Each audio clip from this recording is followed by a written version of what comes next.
Liberation war এবং Democratic movement এই পোস্টটিতে যিনি প্রতিদ্বন্দ্বিতা করবেন আমাদের জোটের পক্ষ থেকে, তিনি হচ্ছে আমাদের ফাতিমা তাসনিম জুমা।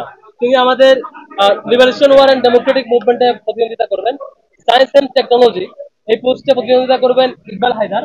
Common room, reading room and cafeteria এই পোস্টে যিনি প্রতিদ্বন্দ্বিতা করবেন তিনি হচ্ছে উম্মে সালমা। উম্মে সালমা এর আগে ফাতিমা তাসনিম জুমার কথা বলেছি, তিনি এর আগে জুলাই মুভমেন্ট সহ পরবর্তী ক্যাম্পাসের সামগ্রিক অ্যাক্টিভিজমে তার জায়গা থেকে, তার নিজস্ব প্ল্যাটফর্মের জায়গা থেকে, নিজস্ব অভিমতের জায়গা থেকে যথেষ্ট কন্ট্রিবিউট করেছেন, সামনে কন্ট্রিবিউট করবেন ইনশাল্লাহ। ইকবাল হায়দার যার কথা বলেছি, তিনি ক্যাম্পাসে ব্যক্তির জায়গা থেকে এবং ছাত্র শিবিরের জায়গা থেকে তিনি ক্যাম্পাসে যথেষ্ট, যিনি সায়েন্স এন্ড টেকনোলজিতে প্রতিদ্বন্দ্বিতা করবেন, আমাদের ক্যাম্পাসে অনেকগুলো কার্যক্রমে তিনি সম্পৃক্ত ছিলেন এবং শিক্ষার্থীদের কল্যাণে 10টির অধিক প্রজেক্ট পরিচালনা করেছেন এখন পর্যন্ত। Common room, cafeteria, reading room পোস্টে যিনি থাকবেন উম্মে সালমা, তিনিও শিক্ষার্থীদের অধিকারের জন্য দীর্ঘ সময় জুড়ে তাদের একটি প্ল্যাটফর্মের পক্ষ থেকে প্রচেষ্টা এবং সমন্বিত প্রচেষ্টা দুই দিক থেকে চেষ্টা করেছেন, আর সামনে এসে অব্যাহত রাখবেন বলে বিশ্বাস করছি।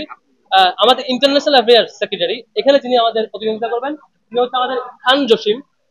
তিনি আমাদের জুলাই যোদ্ধা একমাত্র শিক্ষার্থী ঢাকা বিশ্ববিদ্যালয়ে যিনি চোখ হারিয়েছেন, অঙ্গ হারিয়েছেন। ঢাকা বিশ্ববিদ্যালয়ের একমাত্র শিক্ষার্থী যিনি জুলাইয়ের গণ অভ্যুত্থানে একমাত্র শিক্ষার্থী যিনি যার অঙ্গ হারিয়েছে ঢাকা বিশ্ববিদ্যালয়ের শিক্ষার্থী হিসেবে, ওনার একটি চোখ হারিয়েছে এই অভ্যুত্থানে।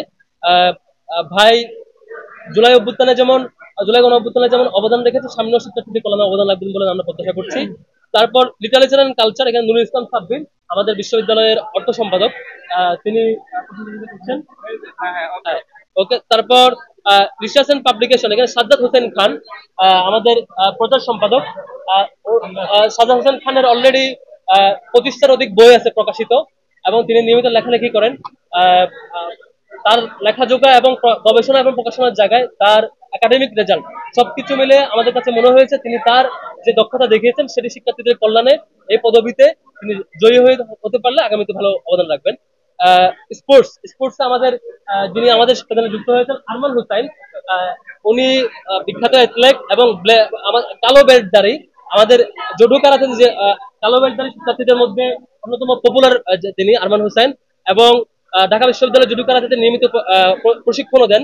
তিনি এখন পর্যন্ত একই সাথে বিশ্ববিদ্যালয়ের শিক্ষার্থীদেরকে নিজ উদ্যোগে নিজের প্ল্যাটফর্ম উদ্যোগে প্রশিক্ষণ দিয়েছেন এবং মর্নিং রাইডার সহ নানা প্ল্যাটফর্ম থেকে তিনি শিক্ষার্থী হিসাবে এবং অন্যান্য সামাজিক কাজগুলোতে তিনি কন্ট্রিবিউট করেছেন। আশা করি সেই জায়গা থেকে স্পোর্টস এবং তার ক্যাপাসিটির জায়গা থেকে, যেহেতু তিনি কালো বেল্টধারী এবং একই সাথে অ্যাথলেটও এবং অন্যান্য ক্যাপাসিটিও আছে, আশা করি শিক্ষার্থীদের কল্যাণে যেভাবে কন্ট্রিবিউট করা দরকার এতদিন করেছে সামনে করতে পারবেন।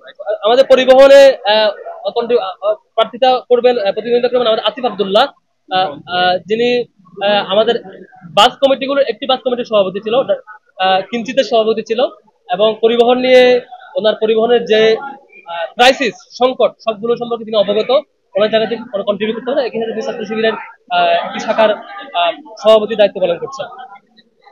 সোশ্যাল সার্ভিসে আমাদের প্রতিদ্বন্দ্বিতা করবেন মুয়াজ, যিনি ল ফ্যাকাল্টিতে অধ্যয়নরত এবং তিনি এখানে ইনশাল্লাহ ভালো অবদান রাখবেন। ক্যারিয়ার ডেভেলপমেন্টে হচ্ছে আমাদের মাজাহারুল ইসলামকে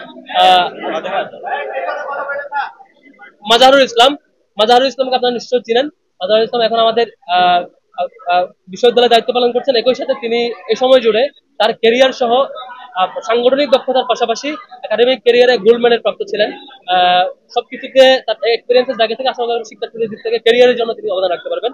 হেলথ এন্ড এনভায়রনমেন্ট, এখানে আমাদের প্রতিদ্বন্দ্বিতা করবেন আব্দুল্লাহ মিনহাজ, তিনি অন্য একটি প্ল্যাটফর্মের পক্ষ থেকে অ্যাক্টিভিজম করেন এবং একই সাথে শিক্ষার্থীর অধিকারের জন্য যেমন কাজ করছেন।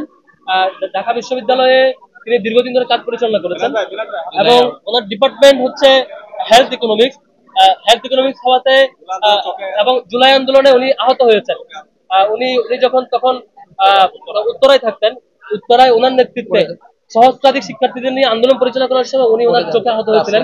ওনার চোখ একেবারে খুবই ক্রিটিক্যাল মোমেন্টামে ছিল, সেখান থেকে সুস্থ হয়ে ফিরেছেন। আমরা আরেকজন জুলাই যোদ্ধাকে আহত যোদ্ধাকে এবং হেলথ ইকোনমিক্স ডিপার্টমেন্টের শিক্ষার্থীকে এখানে পেয়েছি।